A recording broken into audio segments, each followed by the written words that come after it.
Hi friends, so like I said, I'm going to do a read aloud for you guys, and this read aloud is actually going to be our mentor text for the first 4 days of work. So for day 1, 2, 3, and 4, this is a book that I'm going to be using to help teach you and remind you how we do some of the things that they're asking you to do for those days. And you will be using Peter's chair, which I will read and post up there because it's a little easier to read it when you have the pictures that go with it. So I'll be posting a read aloud of this book as well to do the work for days 1 through 4. So let's get started. A Bike Like Sergio's. Every kid has a bike but me. Sergio rides his new one while I run alongside, out of breath. Ask your parents again, Sergio says. Your birthday's coming. Sergio forgets there's a difference between his birthday and mine. I wish, I say, but I know that wishes won't make money appear.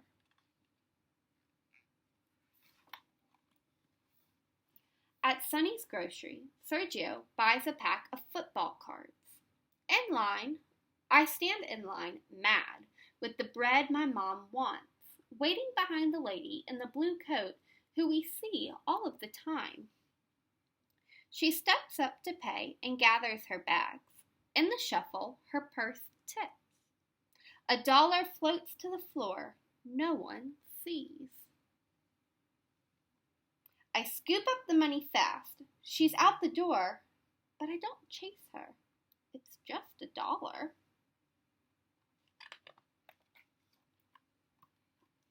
At home, Mom's feeding the baby. The twins pull the pans from the cupboard. My Reuben, she says. Was it a good day?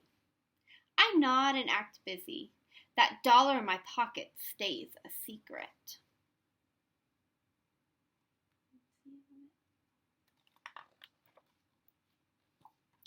Later, when I'm alone in my room, I fish out the crumpled bill and stare.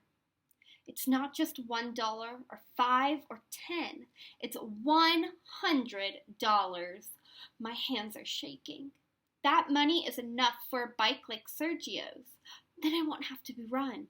I'll be riding. Dad gets home from work late and tucks in my little brother. When he gets to me, I squeeze my eyes shut and stay still as a stone. In the morning, the $100 bill is safe in my backpack. When I get to school, Mr. Grady says we will be learning about money and math. He sets up a store with fake bills and coins and pictures of things we can buy. I joke around and blow all of my play money on a camera right away. Me on my bike is all I can think about. We stop at the bike shop after school. Inside, I walk the rows and find one like Sergio's, but silver. Man, you look good on it, Sergio says. And it's true. But I know if I ride home on a bike like that, I'll have to tell my parents where I got the money. I'll talk to them tonight, I say, and Sergio high-fives me.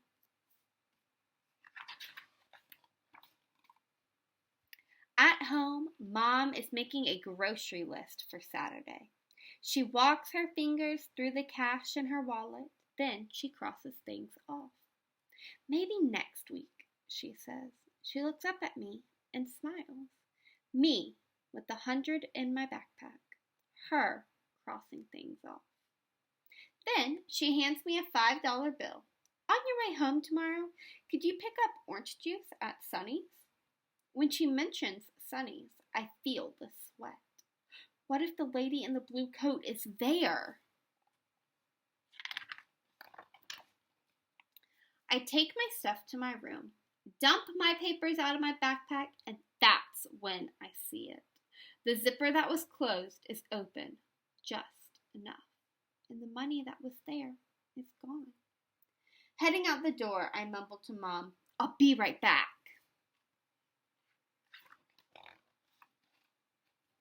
Rain is falling as I retrace my steps from school to bike shop to home. Leaves and money look the same. Rain and tears feel the same way. It's nowhere. I walk hunched and draggy to school the next day, while Sergio rides in circles. My brother built a ramp in the alley and I went airborne, he says. If you get that bike, you can use it. I don't tell Sergio that I won't be getting any bike at all. The day stretches out. How many nickels in $1? Mr. Grady asks. How many quarters in a $5 bill? When the bell rings, I pack my backpack with homework and notes and tell Sergio to ride home without me.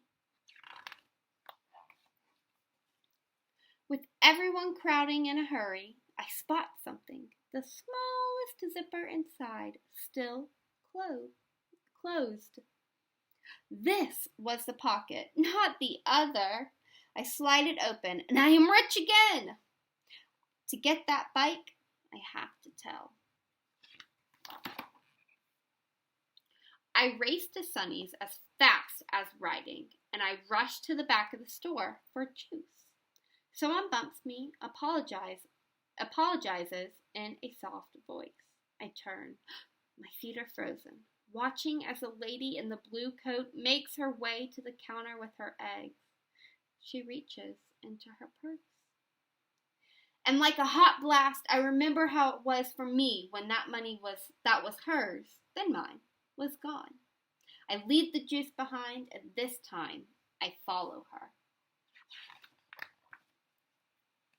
She walks down one street and then another and past the bike shop. My mouth is dry. Excuse me, I say. She turns and we are face to face. I breathe fast and the words bust loose like they've been waiting. The lady says yes, she lost $100 and she's been looking since. She tips her head. Why? I uncurl my fist.